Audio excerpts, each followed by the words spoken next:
Cordelia Marsh Renfrew did not set down the trunk strap when the woman in blue silk told her to carry it inside. She did not flinch either when the woman repeated herself, slower, the way one speaks to a child or a deaf old dog. They called her the Duke's forgotten wife. They called her the shadow who kept his house standing while he stayed away. Some called her nothing at all, and left it there. She stood at the bottom of the front steps of Ashworth Hall, with the household keys at her waist, and a stranger's trunk strap in her hand. And she said, of course, and turned to hand the strap to a boy who was already halfway to the carriage. The woman in blue silk did not know she had just given an order to the mistress of the house. The tenants gathered along the drive to watch the Duke come home did know. Not one of them said a word. Alaric Renfrew, Duke of Ashworth, stepped down from the carriage 3 years late, and did not see his own wife until he had already failed her once. Then he went still. It was the stillness of a man doing arithmetic he should have done a long time ago. Ashworth Hall. The Virginia Piedmont, one October evening, the year 1819. He had come home. He had brought someone with him. If a wife who has never once raised her voice already has your attention, subscribe to the channel, because she is only getting started. The woman in blue silk turned to survey the house the way a buyer surveys a horse. How rustic, she said, to no one in particular. I was told the Virginia branch kept things plain. I confess I did not expect the housekeeper to greet the carriage personally. Somewhere behind Cordelia, Mrs., Agnes Bell made a small, furious sound and started forward. Cordelia found her eyes without turning her head, and gave the barest shake of her chin. Not yet. Alaric cleared his throat. 3 years had put grey at his temples that had not been there when he left, and something behind his eyes that had not been there either, something Cordelia recognised, because she had worn it herself, most mornings, for longer than she cared to count. She is not the housekeeper, he said. His voice had gone careful, the way a man's voice goes careful when he already senses he has made an error and cannot yet see the shape of it. Seraphina, this is my wife. Cordelia, the Duchess of Ashworth. The laugh that came out of Lady Seraphina Whitecliffe was short and real and gone almost before it started. Oh, she said, how marvellous. I do apologise, Your Grace. The keys quite fooled me. She did not sound sorry. Cordelia had spent 5 years learning the difference between an apology and a performance of one, and this was unmistakably the second kind. She smiled the smile she kept for tax collectors and men who underestimated her arithmetic. The roads from Richmond are hard this time of year, she said. I hope they did not tire you too badly. Mrs. Bell will show you to the blue room. She did not offer her hand. She did not need to. The silence that followed was not empty. It was the particular silence of 40 tenant families deciding, all at once and without a word passed between them, exactly what they thought of Lady Seraphina Whitecliffe. Alaric looked at his wife the way a man looks at a ledger column that will not balance no matter how many times he adds it. Not with suspicion, with the dawning, uncomfortable sense that the error was his own. Cordelia, he said, quieter now, for her alone. You look well. I am well, she said. The house is well. The harvest is in. You need not have worried. It was not quite an accusation. It landed like one anyway. He had left her here at 22, a bride he had barely spoken to, and gone to bury his brother, and had simply not come back, not for one autumn, and then another, and then a third, until she had stopped counting the months, and started counting the harvests instead, because harvests were the kind of thing a person could actually finish. She had learned the ledgers because no one else would. She had learned the drainage on the low fields because the old steward's fixes kept failing. She had learned, more than anything, how to stand very still while people decided what she was worth, and to go on standing there long after they were wrong. That evening, after the trunks were carried in, and the candles were lit, and Lady Seraphina had been shown, with excruciating correctness, to the blue room farthest from the master's wing, Cordelia sat alone in the small office off the kitchen passage that had once belonged to the old Duke's man of business, and now belonged, unofficially, entirely to her. She unlocked the bottom drawer with one of the keys at her waist. Inside, beneath a stack of seed receipts, sat a second ledger bound in green, its spine cracked from 2 years of careful use. No one else had ever seen it. She had begun it the autumn the timber count first came up short by a sum too small to accuse anyone of anything, and too large to be a clerk's mistake. She had told herself, at the time, that she was only being careful. Tonight, for the first time, sitting in a house that suddenly held her husband, his mistress, and a steward who had grown very comfortable in 3 years of nobody checking his work, she wondered if careful was about to become something else entirely. She closed the drawer and locked it, and did not sleep well. She had grown used to that too. The estate had a rhythm that did not pause for homecomings, and morning came regardless of who now slept under its roof, and Cordelia rose before the sun the way she had every day for 3 years, because the fields did not care whose wife she was. They only cared whether the work got done. She had always made certain it did. Alaric had not meant to sleep so long. He had meant, on the crossing home, to rehearse what he would say to her, some careful accounting of the years he owed and could not repay, and instead he had simply not said it, had let the carriage ride, and the arrival and Seraphina's careless tongue swallow the moment whole. And now it was morning, and the moment was gone, and he still had not said it. He found Cordelia at breakfast, alone, a stack of papers beside her plate instead of a book, and something in him, something that had been asleep since his brother's funeral, sat up and paid attention. She did not look up right away. "There is coffee," she said, "and I would rather finish this column before it grows cold." He sat across from her, because there was nowhere else in his own house that felt as safe to sit. "You run the estate," he said. It was not a question, but it came out like one. Someone had to. She still had not looked up. Cordelia, 5 years of marriage, and he had used her given name perhaps a dozen times, always at a distance, always as though testing whether it fit in his mouth. It fit better now than it had at their wedding. He noticed that, and filed it away with the same careful attention she gave a discrepancy in a rent column. "I owe you an explanation," he said. "For all of it. Robert, the years, her." Cordelia set down her pen. "You owe the estate a signature on 11 documents that have waited 3 years for one," she said. "The explanations can come after, if you still want to give them. It was not cruelty. It was triage." He recognized it as such, and something in his chest, long frozen, cracked 1/2 inch. "I want to give them," he said. She held his gaze a moment longer than was strictly necessary, then nodded once, and went back to her column, and that was the whole of the bargain struck between them for the moment. Work first. Feeling, if it came at all, would have to earn its place behind it. The wound in this house had 2 faces, and neither of them wore it well.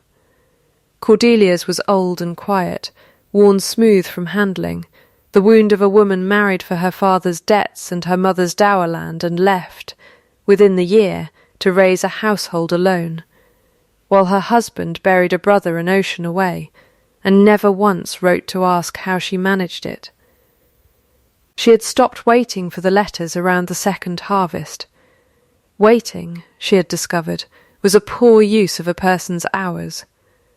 Alaric's wound was newer and less examined, the wound of a man who had watched his younger brother Robert die of a fever that took 11 days and left nothing behind but an unfinished letter and a pocket watch that no longer kept time, and who had decided, somewhere in the wreckage of that grief, that Virginia and the wife waiting there belonged to a life he was no longer capable of living. He had told himself he was protecting her from a husband who had nothing left to give. He had not asked whether she wanted protecting. Seraphina Wycliffe, for her part, had come along for reasons that were entirely her own, and entirely practical, and had almost nothing to do with love. Her father, Edmund Wycliffe, held a controlling share in a milling consortium that had been eyeing the river frontage along Ashworth's eastern boundary for 3 years, ever since a survey, quietly commissioned and quietly forgotten, had suggested the timber there was worth more standing than the rents it currently returned. Seraphina had not been told the particulars. She had been told only that her presence at Ashworth would be useful, and that usefulness, to a woman raised the way she had been raised, was its own kind of affection. What none of them said aloud, in that first week, was the truth sitting underneath all 3 of their silences. Cordelia already suspected the estate's steward, Josiah Pratt, of skimming from the harvest accounts. Alaric did not yet know his own marriage settlement had bound the river parcel to his wife's line specifically, a clause his father had insisted upon and his own solicitors had long since forgotten to mention, because no one had ever imagined it would matter, and Seraphina did not know that the woman she had mistaken for a housekeeper could read a forged ledger the way other women read a hand of cards. The house settled into an uneasy new arithmetic.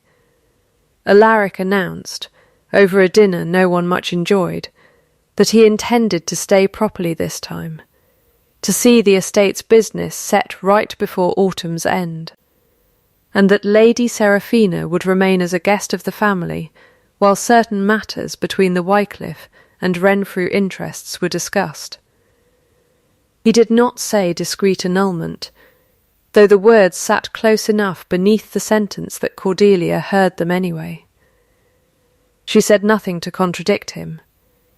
Feelings, on both sides, were carefully, deliberately, not mentioned. "This changes nothing about how the estate is run," Cordelia said when he finished. "I would not presume to think it should," Alaric answered, and for a moment neither of them believed him, least of all himself. He asked, 3 days later, to see the books properly, all of them, and Cordelia walked him through the estate the way she had never been permitted to walk anyone, ledger open on the long table in the study, her finger moving down each column while she explained what it meant. She showed him the drainage work on the low fields, finished the second spring after he left, which had turned 11 acres of standing water into wheat. She showed him the tenant rent schedule she had renegotiated after 2 bad frosts, trading a season's grace for a share of the following year's yield, a solution the old steward had, called reckless, and which had, in fact, saved 4 families from ruin, and the estate from losing them. She showed him the herb garden accounts, modest, and the small clinic they now funded in the tenant village, less modest in what it had already done. Alaric listened with the particular stillness of a man being handed proof that he had been unnecessary for exactly as long as he had believed himself indispensable. "You did all this," he said. Not a question. Someone had to, she said again, and this time there was an edge under it he had not heard the first time she said the words. He almost smiled. It did not fully arrive, more a loosening at the corner of his mouth, gone as quickly as it came, But Cordelia saw it, and something in her noted it the way she noted everything else worth noting, filed and dated and set carefully aside. His finger stopped on a page near the back. "The timber tally," he said. "It's lower than the survey projected, 2 years running." "I noticed," Cordelia said. She did not tell him about the green ledger in the locked drawer. "Not yet. Pratt says the yield's been poor. Beetle damage, he says, and a wet spring that rotted the felled stock before it could be hauled." "Do you believe him?" She held his gaze the way she held a column that would not balance. "I believe the numbers," she said. "And the numbers do not agree with what he's telling you." It was the first thing she had ever said to him that was not strictly about the house or the harvest. He heard the difference. So did Mrs. Bell, standing in the doorway with a tray she did not need to be carrying, who caught Cordelia's eye on her way out and said only, "Hold your head up, girl," which was, from Mrs. Bell, very nearly a benediction. Alaric began riding the estate with her in the mornings, ostensibly to learn what he had missed, and the learning became its own kind of language between them, the only one either seemed able to speak plainly. They rode past the Hollis farm, where Thomas Hollis and his wife Ruth had fallen 2 seasons behind on rent under a schedule that, Cordelia now saw plainly, did not match the terms she herself had written. Someone had altered the ledger after her hand left the page. She said nothing of it to Alaric that day, only noted the date, and rode on. The fraud thread, once pulled, kept giving more thread. That evening Alaric found her in the office. The green ledger open before her, though she closed it quickly when the door opened. "There are things happening with the Wycliffe Consortium I need to explain," he said. "When I'm able to." "Then, explain them when you're able," she said, and did not ask again, though she noted that too. He offered, a week later, in the stilted way of a man trying to buy back years he could not otherwise repay, to settle an allowance on her outright, her own money, free of the estate, so that whatever came of the arrangement with Seraphina's family she would never want for anything. She looked at him for a long moment. "I did not stay here for want of money, Alaric," she said. "I have never once been unable to leave. I stayed because the work was mine, and I chose it every single day you did not come home. I will not be paid to have chosen it." He did not offer again. It was, though neither said so, the moment he stopped seeing her as a debt he owed, and started seeing her as a person he had very nearly lost the chance to know. The Ashby County harvest supper fell in the 2nd week of that October, and every family with land enough to matter attended, which meant Lady Seraphina Wycliffe attended too, seated near enough to Cordelia to make her intentions plain before the soup was cleared. "I understand you manage the household accounts yourself," Seraphina said to the table at large, in the particular bright voice of a woman aiming a blade and calling it conversation. How resourceful! Though I confess I always thought a duchess had better things to occupy her than a steward's ledger.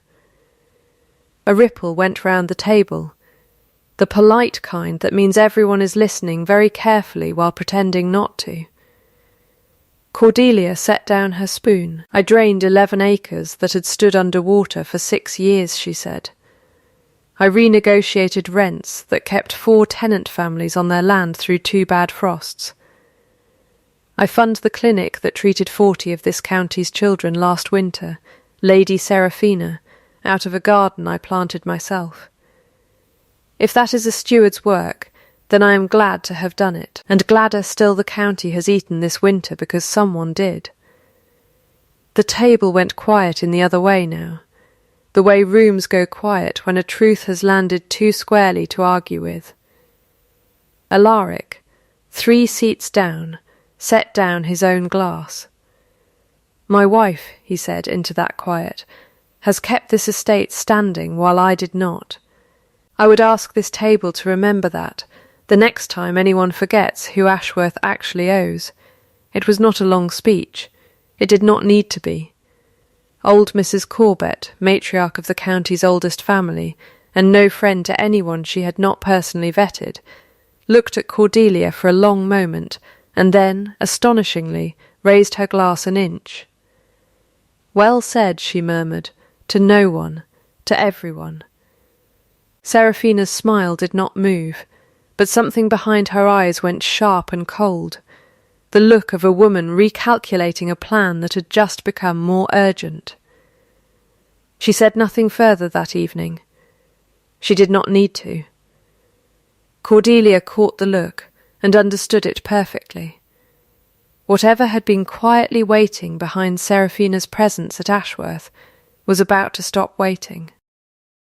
It was Alaric who finally spoke of Robert, 3 nights later, in the office with the lamp burned low, turning his brother's stopped pocket watch over and over in his hands, the way a man turns a question he has not found the courage to ask aloud.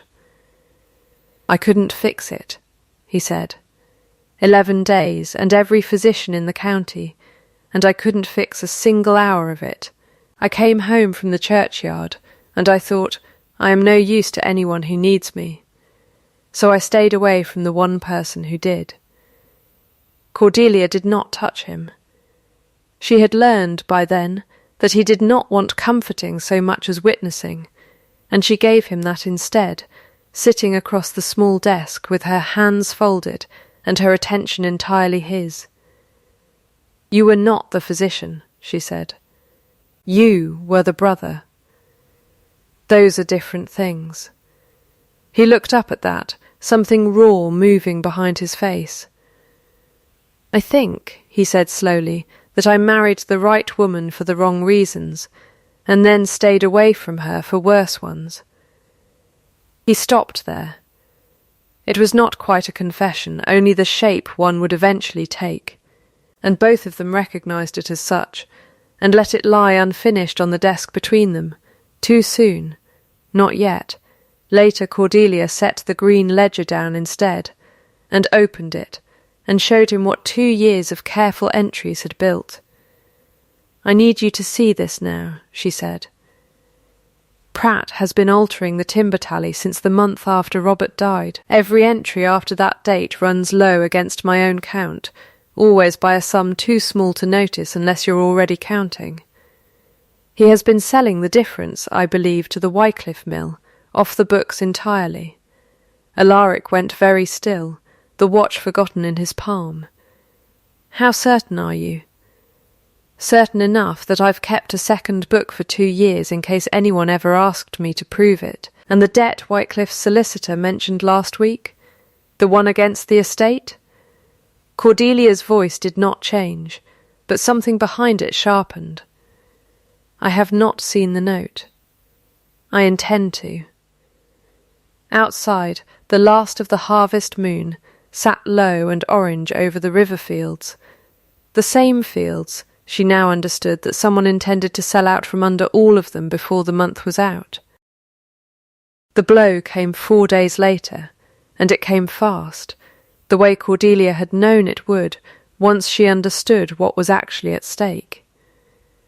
Josiah Pratt arrived at the house with a folded document and an urgency he had not shown in 3 years of careless management, requesting Alaric's signature on what he called a settlement of the estate's outstanding debt to a London creditor, a sum large enough. He said, to require the immediate sale of the river timber to the Wycliffe Consortium, simply to clear it before interest compounded further. Edmund Wycliffe's solicitor stood at his elbow, and Seraphina stood at the window watching, her composure very correct and very brittle. "It is a formality," Pratt said. "The sale price is fair, Your Grace, more than fair, and it clears the debt entirely. I would only need your signature, and your wife's, given the settlement clause on the eastern parcel." Alaric looked at the document a long moment. He looked, then, at Cordelia, and something passed between them that was not quite a question and not quite an apology, a man asking, silently, whether the thing he was about to do was the trap she had been trying to warn him of. "I have not seen proof of this debt," Cordelia said, before he could answer for either of them. "I would like to, before anyone signs anything." Pratt's smile did not falter, but his eyes did, just slightly, the way a man's eyes falter when a door he thought was locked turns out to have a working handle after all. "Of course, Your Grace," he said to her, with a courtesy he had never once extended in 3 years. "In due course." Alaric did not sign that day.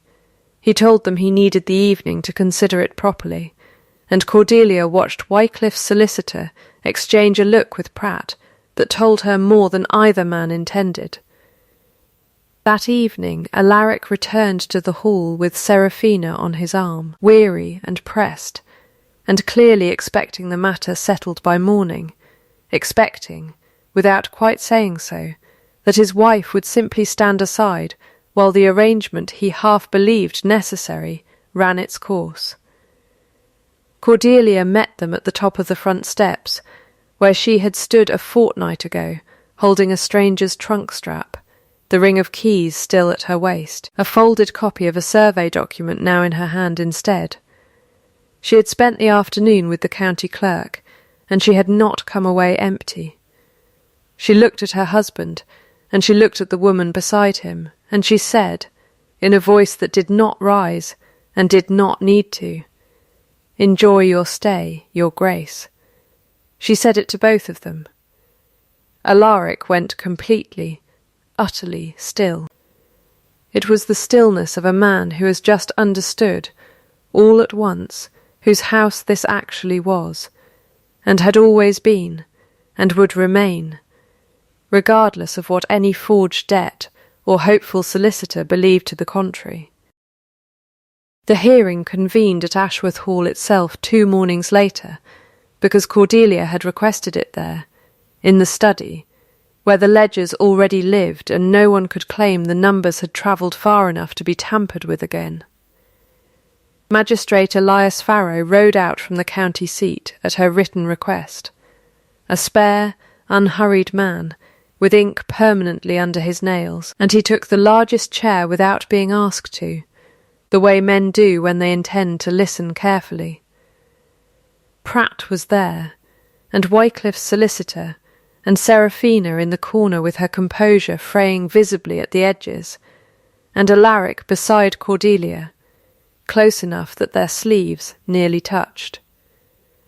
Cordelia opened the green ledger first.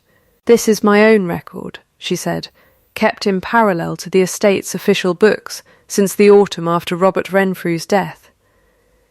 Every entry is dated. Every entry is witnessed by Mrs. Bell, who countersigned as she watched me make it." She turned the pages, steady, unhurried, and laid beside each one the corresponding page from the official ledger, the discrepancy plain as a shadow beside its object. "The timber tally runs low against my own count in every season since.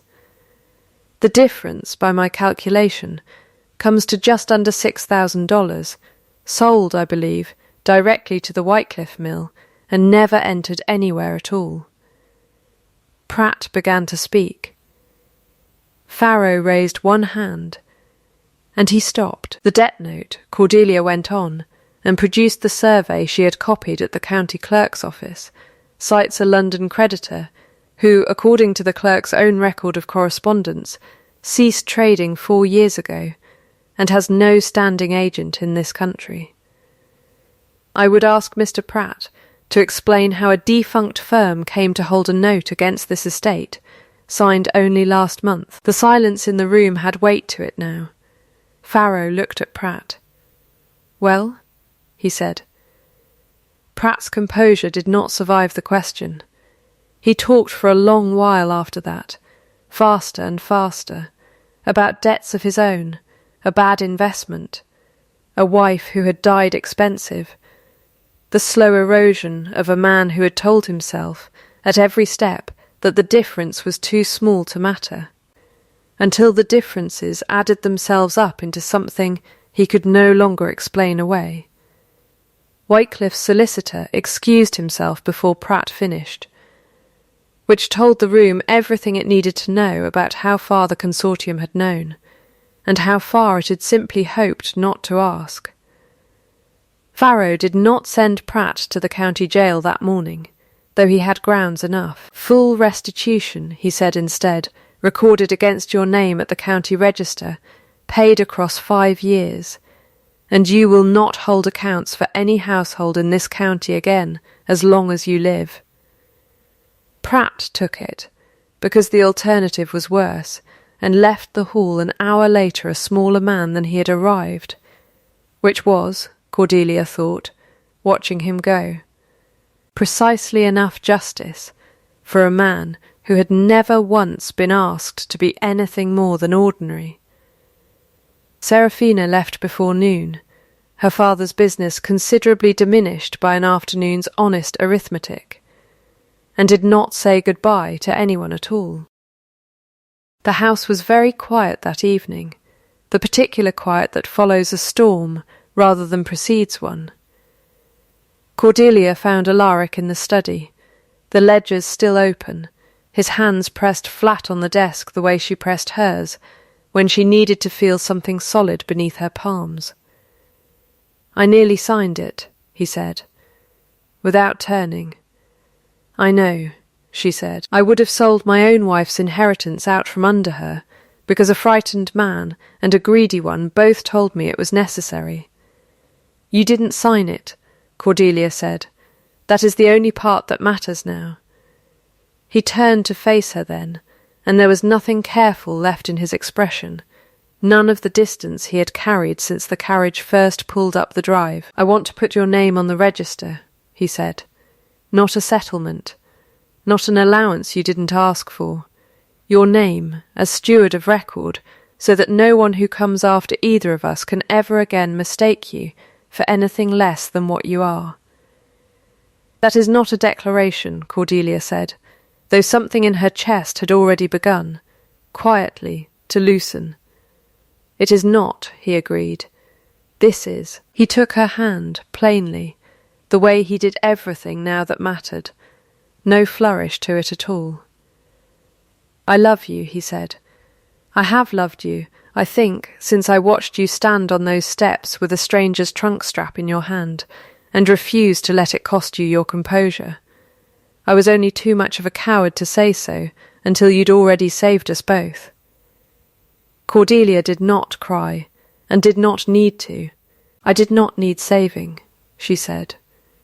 "I know," Alaric said. "That is exactly why I mean it."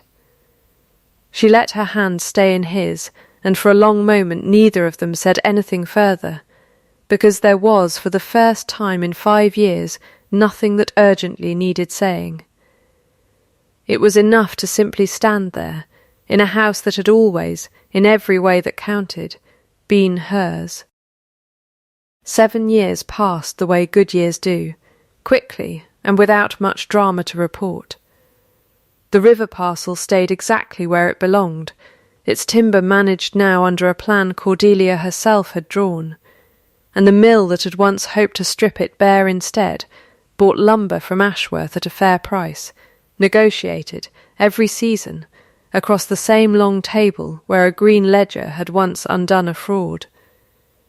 The Hollis family cleared their debt within 2 years and bought their own acreage within 5.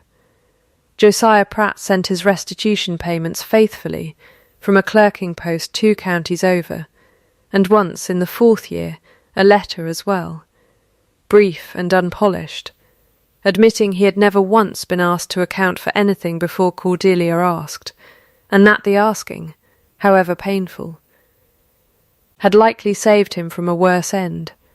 Edmund Wycliffe's consortium recovered its footing eventually, modestly, honestly, and Seraphina, it was said, married a plain and steady merchant in Alexandria some years later, and wrote, once, a short letter to Ashworth Hall that said only that she hoped the county had forgiven her. and that she was trying to become someone worth forgiving. Cordelia kept the letter. She kept most things worth keeping. In the 8th spring, she opened the doors of a small schoolhouse on the edge of the tenant village, built with her own money and her own hands on the plans, teaching sums and letters to any child in the county whose family could not otherwise afford the lesson. And she named it for her mother, whose dower land had, in the end, saved an entire estate from ruin.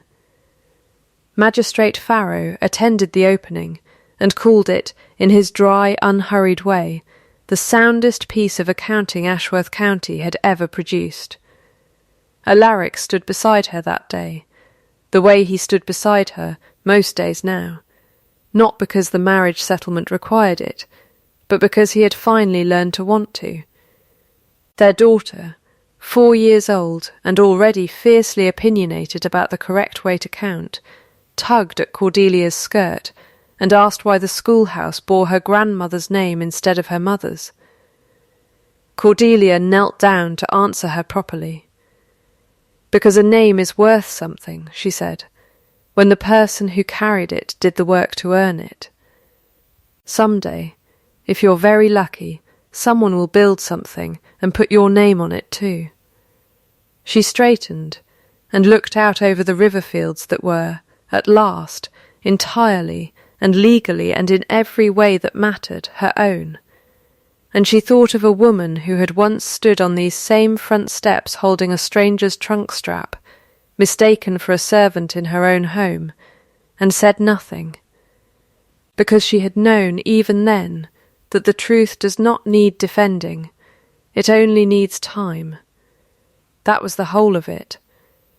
And it was enough. And it was everything. She never once asked the county to see her.